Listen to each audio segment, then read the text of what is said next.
बांग्लादेश में सोमवार को पूरी तरीके से हालात बदहाल हो गए। इस मुल्क की ऐसी सियासी बदहाली के पीछे पूरी स्क्रिप्ट पाकिस्तान और आईएसआई की ओर से कई साल पहले ही लिखने की सुगबुगाहट थी।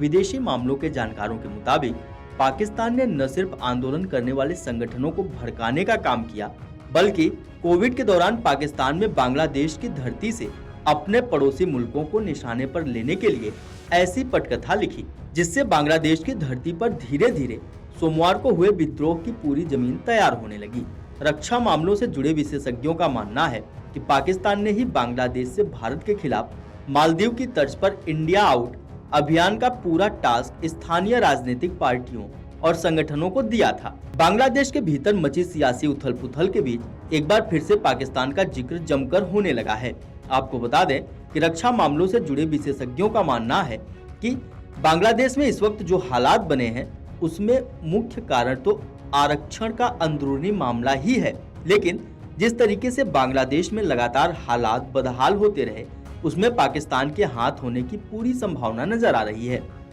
रक्षा मामलों से जुड़े एक विशेषज्ञ ने कहा कि पाकिस्तान लगातार बांग्लादेश के अंदरूनी मामलों में शुरुआत से दखल देता आया था। उनका कहना है कि चर्चा तो बांग्लादेश के भीतर इस बात की भी हो रही है कि आईएसआई ने बांग्लादेश में यहाँ के प्रतिबंधित संगठन जमाते इस्लामी को खुलकर समर्थन दिया है, क्योंकि इसी संगठन से ताल्लुक रखने वाले संगठन और उनकी अन्य शाखाओं ने आरक्षण के मामले में बांग्लादेश के भीतर जमकर बवाल किया है। उन्होंने कहा, फिलहाल जिस तरीके से हालात बने हुए थे और पाकिस्तान प्रतिबंधित संगठनों को सह दे रहा था,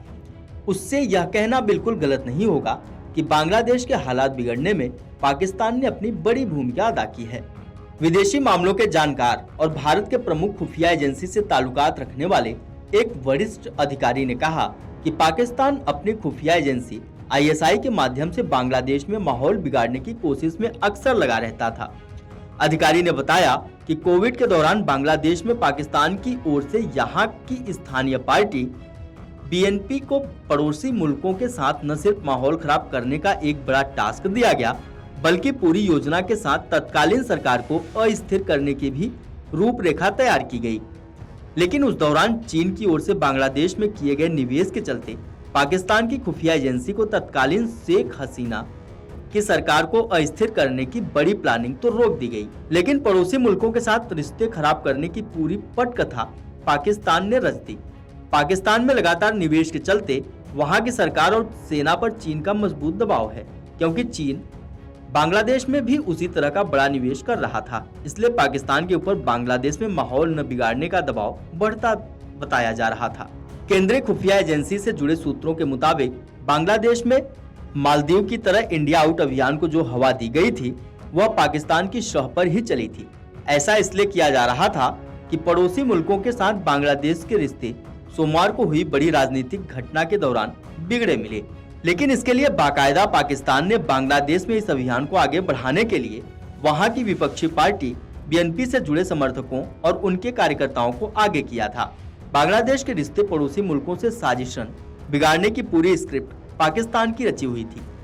सुरक्षा एजेंसियों से जुड़े सूत्रों के मुताबिक 28 अगस्त 2016 को रात 10:40 पर कश्मीर में माहौल खराब करने के लिए जिस नेटवर्क और आतंकी संगठनों का इस्तेमाल किया गया था, उनको ही बांग्लादेश में भारत के खिलाफ इंडिया आउट जैसे अभियान के साथ बड़ा टास्क दिया गया, जिससे भारत जैसे मजबूत रिश्तों वाले पड़ोसी देश के साथ बांग्लादेश के रिश्ते में दरार पड़ सके। Video desk अमरउजाला.com।